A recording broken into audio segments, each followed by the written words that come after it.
அது கீழே 3 எழுதுங்கிறான், கூட்டுங்கிறான். அப்ப 5005 10,000 ஆயிரும்ல. இப்ப 5005 வந்து இவன் சொல்ற மாதிரி கூட்டி பாருங்க. 5000 இருக்குல்லங்க, 5 போடுங்க, 3 0 போட்டுருங்க, கீழே 2 இருக்குல்ல, அந்த 2 அந்த 5 கீழே கொண்டே போடுங்க, இன்னொரு 3 இருக்கு அது அந்த 5 கீழே கொண்டே போடுங்க. இப்ப கூட்டுங்க, 3 0 3 0, 5 2 7 7 3 10. இப்ப எவ்வளவு ஆச்சு?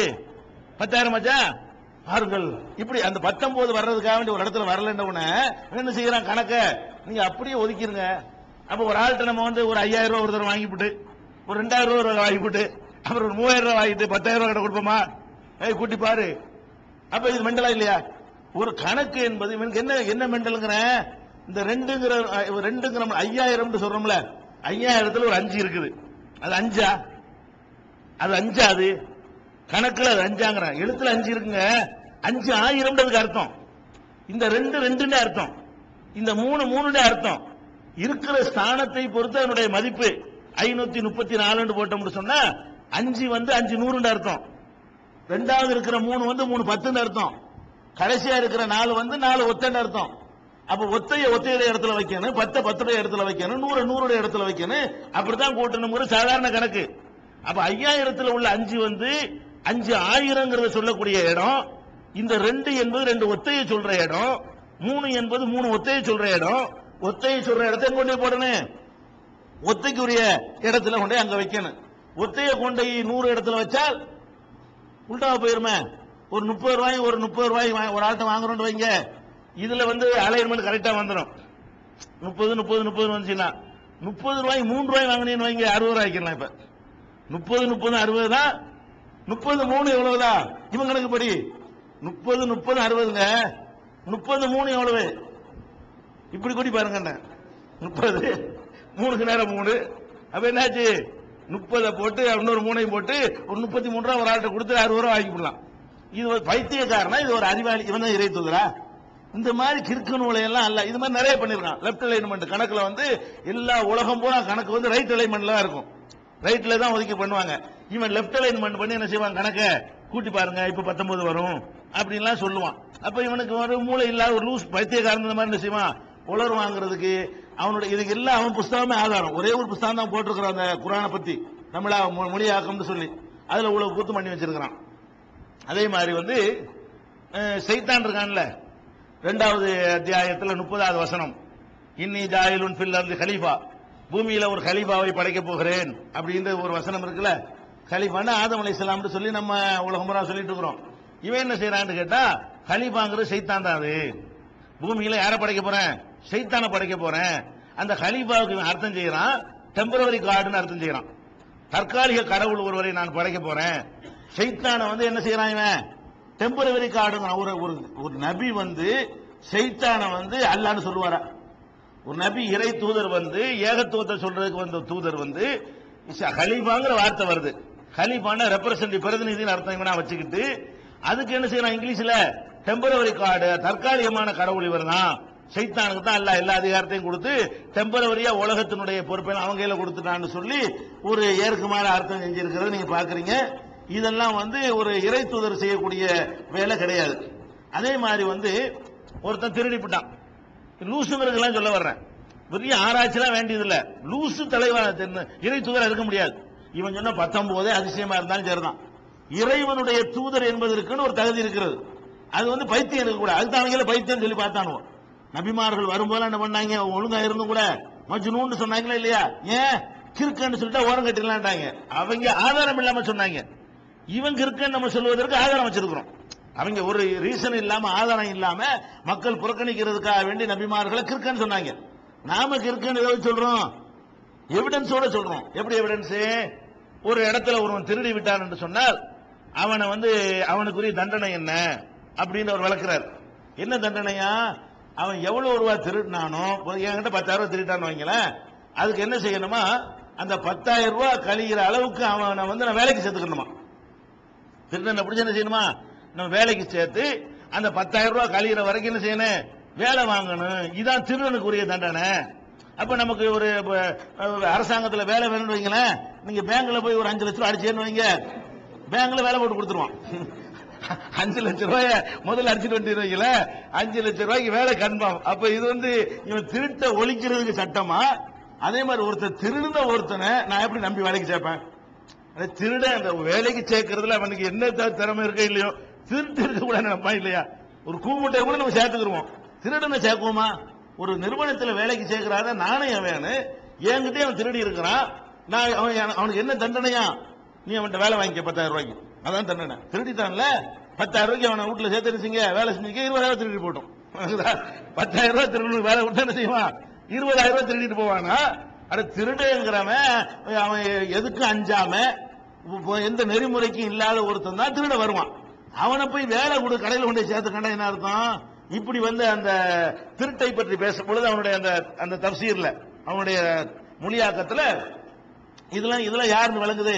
லூசுன்னு விளங்குதா? இப்படி செய்யக்கூடிய ஒருத்தன் அறிவுடையவனா இருப்பானா? அதே மாதிரி விபச்சாரத்திற்கு தண்டனை வருதுல, 100 அடி அடிக்கணும்னு குரான்ல இருக்கு. அதுக்கு என்ன செய்யறான்னு கேட்டா, 100 அடிங்கிறதுலாம் அடிக்கவும் கூடாது. ஃபஜ்லி தூங்குற வார்த்தை எல்லாம் போடுறான். ஃபஜ்லுன்னா சவுக்குனா அடிக்கிறது. இவன் என்ன சொல்றான்னு கேட்டா, அவனை கூப்பிட்டு வச்சு சும்மா ஒரு பென்சில் மாதிரி வச்சுக்கிட்டு என்ன செய்யணும்? அப்படி இலசாடா சரியா சரியா, அந்த கேவலம் தான் தண்டனையா. மக்கள் எல்லாம் பார்க்கிற விதமாக அவனை அடிக்கிறோம்ல, இந்த கேவலம் தான் தண்டனையை தவிர அவனுக்கு வேதனை வர்ற மாதிரியோ ரத்தம் வர்ற மாதிரியோ காயம் வர்ற மாதிரி அடிக்க கூடாது. சும்மா அப்படி வேற நாள தட்டுற மாதிரி என்ன செய்யணும்? அப்படி தண்டனை கொடுக்கணும். இதுதான் இஸ்லாமிய தண்டனைங்கிறான். இதெல்லாம் ஒரு மென்டல் விளங்குதா இல்லையா? இதெல்லாம் தண்டனை கொடுக்காம இருக்கலாமே. ஒரு குற்றம் செய்வதற்கு தண்டனை கொடுக்கிறது திருந்துவதற்கு தான். எப்ப திருந்துவான்? விபச்சாரம் செஞ்சு மாற்றுறதுக்கே அவனுக்கு வெக்கம் இல்ல. இப்ப இப்படி தட்டி விட்டால் என்ன கேவலத்தை பார்க்க போறான்? கேவலம்லாம் உதிர்த்தி விட்டவன் தான் இந்த காரியத்தை செய்வான். அவனை போய் என்ன செய்யணுமா? சபையில வச்சு அந்த அடிக்கணும்னு காட்டுறது தானமா. ஒரு ஸ்கேலை வச்சு கூட அடிச்சுக்கலாமா, ஒரு விளக்கமாத்து குச்சி வச்சு கூட என்ன செய்யலாமா? அப்படி லேசா 100 தடுத்தட்டி இனிமே செய்யக்கூடாது, இதான் தண்டனை இப்படின்னு சொல்றான். அதே மாதிரி விபச்சாரம் செய்கிற பெண்கள் அவங்களுக்கு தண்டனை கொடுக்கறதா இருந்தா அதுக்கு கண்டிஷன் போடுறான். விபச்சாரம் செய்கிற பெண்களுக்கு 4 சாட்சியை கொண்டு வர சொல்றான்ல, 4 சாட்சியை கொண்டு வர சொல்றான்ல. ஒரு பெண்ணு விபச்சாரம் பண்ணிட்டா, அவளை எப்ப தண்டிக்கணும்னு கேட்டா 4 தடவை விபச்சாரம் செய்யணுமா. 4 சாட்சி கொண்டு வந்து அர்த்தம் இது. 4 தடவை என்ன செய்யணும்? 4 தடவை செய்யணுமா. 4 தடவை வெவ்வேறு ஆட்களோட செய்யணுமா. ஒரே ஆள்கிட்டையும் விபச்சாரம் பண்ணிட்டு இருந்தாலோ 2 பேர்கிட்டையும் மாற்றி மாற்றி பண்ணிட்டு இருந்தாலும் தண்டிக்கலாம். அதாவது விபச்சாரங்கிற குற்றம் இல்லையா? எது குற்றமா? இப்படி ஒரு 4க்கு மேல ஒரு ஒரு பெண்ணு ஒரு 4 பேருக்கு மேல ஒரு உறவு வச்சுக்கிறது தப்பு. 4 வரைக்கும் அவங்களுக்கு ஓகே அப்படின்னு சொல்றான். 4க்குள்ள ஒரு 3 பேரோட தவறான உறவு வைத்துக் கொண்டிருந்தார்களே ஆனால் அது தப்பு கிடையாது. அப்ப என்ன செய்யணும்? விபச்சாரத்தை நீங்க தண்டிக்கிறதா இருந்தால் அந்த பெண்ணு ஒரு பெண் என்ன செய்யணும்? 4 சந்தர்ப்பங்களில் அந்த விபச்சாரத்தை பார்க்க 4 சாட்சி வேணும். ஒவ்வொரு சந்தர்ப்பத்துக்கு 4 சாட்சி. 4 தடவையும் 4 வெவ்வேறு நபர்களா இருக்க வேண்டும். 4 காலகட்டத்தில் நடக்க வேண்டும். 4 தடவை மாற்றுறது எப்படி மாட்டணும்? ஒரே ஆளோடவே 4 தடவை மாட்டினாங்கன்னு சொன்னா அது குற்றம் கிடையாதான். 4 வெவ்வேறு நபர்களோட அவங்கள இது அப்பதான் தண்டிக்கணும். இதெல்லாம் உங்களுக்கு சிரிப்பா தெரியுதுல, இது பெரிய தத்துவமா பேசி தெரியுறாங்க. நம்பிக்கை வச்சுட்டாங்கன்னா 19 அப்படி நம்பிக்கை வச்ச உடனே நம்ம எல்லாம் எது கேள்விக்குரியதா இருக்கிறோம். இதெல்லாம் விவாதம் நடந்தது இங்க, இது சென்னையில. மூஞ்சிக்கு நேரம் கேட்ட கேள்விகள் தான் இதுவும். இதையும் நம்ம என்னமோ அவங்க இல்லாத சபையில சொல்லல. இப்ப நான் சொன்ன அவ்வளவுமே நேருக்கு நேராக மூஞ்சிக்கு நேராக இந்த கேள்விகள் கேட்கப்படுது. விவாதத்துல சீரியாக இருக்கிறது. அவங்க என்ன செஞ்சாங்க தெரியுமா? 4.5 மணி நேரம் ஒரு தலைப்புக்கு 2 மணி நேரத்திலேயே நம்ம இதோட முடிச்சுக்கிருவோம். இந்த அள்ளி அள்ளி போட்ட உடனே இதோட முடிச்சுக்கிருவோம் 4.5 தான். அதுக்கடையில் கரண்ட் கொஞ்ச நேரம் போயிடுச்சு, அது முடிகிற டைம் ஆச்சு, இதை காரணம் காட்டி முடிச்சுக்கிறோம். தோல்வி ஒப்புக்கொள்ள எப்பதான் முடிக்குவோம் சொல்லி கடைசியில் இழுத்து தான் இதை கேட்க முடியல. உங்களுக்கு இப்படி அள்ளி விடுறாங்க. இறை தூதர் நம்ம நினைக்கிறோம், இவ்வளவு கிற்கனை நம்ம தூதர் ஏத்துக்கிட்டு இருக்கிறோம் சொல்லி அதை பேஸ் பண்ண முடியாமல் தடுமாறினாங்க. அந்த நீங்க சீரியல பார்க்கலாம். இந்த ரசாது கலீபா இறை தூதரா பொய்யனா அப்படிங்கிற தலைப்பில் நடந்த விவாதத்தில் இதுகளை எல்லாம் தெளிவா நினைஞ்சிருக்கிறோம், சொல்லி காட்டியிருக்கிறோம். அதே மாதிரி 8வது சூரா 30வது வசனத்துல நபிகள் நாயகம் ஸல்லல்லாஹு அலைஹி வஸல்லத்தை பத்தி அல்லாஹ் சொல்றான். உன்னை கொல்வதற்கோ உன்னை வெளியேற்றுவதற்கோ அவர்கள் முயற்சிக்கிறார்கள் ஒரு வசனம் இருக்கிறது. அதான் 8:30. அதை விளக்கும் போது சொல்றாங்க, என்னையும் கொல்வதற்கு திட்டம் போட்டார்கள். எகிப்திலே நான் இருந்தால் என்னை கொன்றிருப்பார்கள். அல்லாஹ் என்ன பண்ணா, என்னை இவர்கள் கொல்லக்கூடாது என்பதற்காகவே என்னை எகிப்துக்கு அமெரிக்காவுக்கு அல்லாஹ் என்னை கொண்டு வந்தான். அமெரிக்காவில் சுட்டு கொண்டாங்க. இவன் என்ன சொல்றான்னா, என்னை யாரும் கொன்று கூடாதுங்கிறதுக்காக வேண்டி தான் அல்லாஹ் என்ன எகிப்துல இருந்தா நான் பண்ற கிறுக்குத்தனத்துக்கு என்னை கொண்டு விடுவாங்க. அதுக்காக வேண்டி அல்லாஹ் என்ன பண்றான், என்னையே அமெரிக்காவுக்கு யுஎஸ்ஏ கொண்டாந்து என்னை பாதுகாத்துட்டான். ரசூலுல்லாஹ் எப்படி மக்காவிலிருந்து வெளியேற்றி மதீனாவில் கொண்டு போய் அவர்களை பாதுகாத்தானோ அந்த மாதிரி என்ன பண்ணிவிட்டான், இங்க இருந்து வெளியேற்றி எகிப்திலிருந்து வெளியேற்றி அமெரிக்காவில் கொண்டு என்னை பாதுகாப்பான இடத்துல செட்டில் ஆக்கினான்னு சொன்னான். சொல்லி முடிச்சு போட்டு தள்ளிட்டாங்க. அப்ப இறை தூதருடைய முன்னறிவிப்பு நிறைவேறது பத்தியா, அல்லாஹ்வுடைய தூதர்னு ஒருத்தர் ஆர்கியூமெண்ட் பண்றான். அவன் செஞ்ச முன்னறிவிப்பு எப்படி உடனே பொய்யாவதுன்னு பாருங்க. சுட்டுதான் கொல்லப்பட்டான்.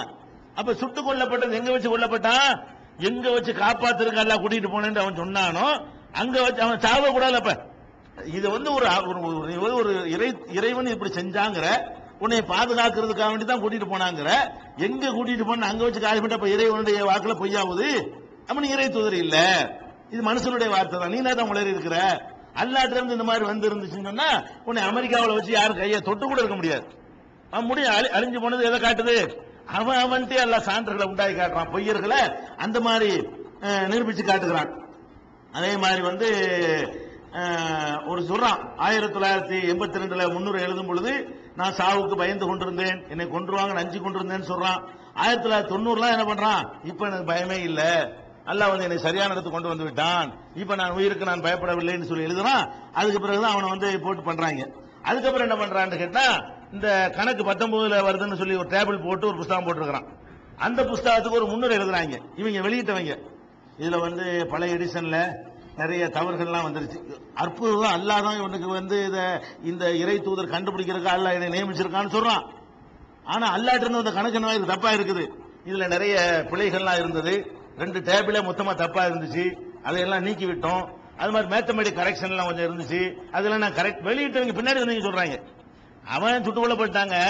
அவன் எது 19ன்னு போட்டானோ அதை வெளியிடும் போது பாக்குறாங்க 19ல இல்ல, சிலர் நீக்கி விட்டாங்க.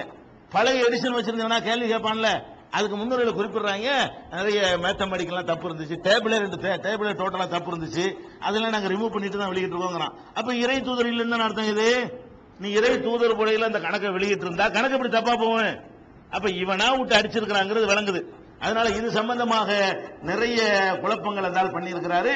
அது அவர் பொய்யர் என்பது பைத்தியக்காரத்தனம் என்பது அவருடைய அந்த புத்தகத்தை வாசிக்கும் போதே விளங்கும். கூடுதல் விவரத்திற்கு ரஷாது கலீபா பொய்யனா இறை தூதராங்கிற தலைப்பில் நீங்க பார்த்துக் கொள்ளலாம். அடிப்படைக்கு வருவோம். இப்ப என்ன பிரச்சனை கேட்டா, நபிகள் நாயகம் இதுக்கெல்லாம் இந்த கோளாறுக்கெல்லாம் காரணம் என்ன தெரியுமா, நபிகள் நாயகம் ஸல்லல்லாஹு அலைஹி வஸல்லத்திற்கு பிறகு ஒரு இறை தூதர் வர முடியுமா முடியாதா, இதுல குழப்பம் தாங்க. ஃபர்ஸ்ட் நீங்க விளங்கிக் கொள்ளணும், ஒரு இறை தூதர் எப்ப வர தேவை இருக்குது என்று பாத்தீங்கன்னு சொன்னா, ஒரு அவர் கொண்டு வந்த செய்தி முழுமை இல்லாம இருக்கணும். அதாவது அந்த காலத்துல மக்கள் பக்குவப்படாம இருக்கணும், அந்த காலத்துக்கு தகுந்த மாதிரி ஒரு செய்தி எல்லாம் சொல்லியிருக்கணும், பின்னாடி வந்த மக்கள் டெவலப் ஆயிருக்கணும், இவங்களுக்கு ஏற்ற சட்டமா அது இருக்காது. அப்ப என்ன செய்ய வேண்டி இருக்கு, ஆகா ஏற்கனவே நம்ம ஃபுல் சட்டம் கொடுக்கல, இப்ப எல்லாம் காலமெல்லாம் கணிஞ்சு வந்துருச்சு, இப்ப நம்ம முழு சட்டம் கொடுப்போம் அப்படிங்கிற ஒரு நிலை வரும் பொழுது ஒரு தூதருக்கு அடுத்து இன்னொரு தூதர் வருவார். இரண்டாவது, ஒரு தூதர் கொண்டு வந்த அந்த மெசேஜ் பாதுகாக்கப்படாமல் அழிக்கப்பட்டு திருத்தப்பட்டு மாற்றப்பட்டு மறைக்கப்பட்டு ஒழிக்கப்பட்டு அந்த மாதிரி போயிடுச்சுன்னு சொன்னா, அப்ப வேதமே கடவுள்கிட்ட இருந்து அந்த வேதத்தையே காணாம அப்ப நம்ம வேற வேதம் தானே கொடுத்தாகணும் அப்படிங்கிற நிலைமை வரும். இப்ப முந்தின எடுத்து பாருங்க, ஒரு நபிமார்கள் வருவாங்க, வேதத்தை கொண்டு வந்து மக்களுக்கு போதிப்பாங்க. அவங்க மூத்த போன என்ன பண்ணிடுவாங்க, வேதத்துல தேவையானதை வச்சுக்கிடுவாங்க, தேவையில்லாத நீக்கிடுவாங்க, அவங்களா சில சொருவிக்கிடுவாங்க. வசதிக்கு தகுந்த மாதிரி எல்லாம் அடித்தல் திரித்தல் மாற்றல் மறைத்தல் எல்லாமே செய்தார்கள் முந்தைய வேதங்கள்ல. குர்ஆன் என்ற வேதத்தை அல்லாஹ் கொடுத்தானே, அதை அல்லாஹ் இப்போ ஒரு தூதர் இருந்து வாங்கினால் எப்படி ஃப்ரெஷ்ஷா வாங்கி தருவாரோ அப்படி நம்மள்ட்ட இருக்கா இல்லையா? தௌராத்தோ இஞ்சியிலோ அல்லாஹ் எப்படி கொடுத்தானோ அப்படி இருக்கவில்லை. இப்போ ஒரு தூதரை அல்லாஹ் நியமித்து இப்ப இந்த குர்ஆனை வாங்கி தரதுக்கு சொன்னார்னா இதுதானே தரப்போறாரு. அல்லாஹ்விடமிருந்து செய்தியை வாங்கி ஒருத்தர் தருவார்னு சொன்னா எந்த செய்தியை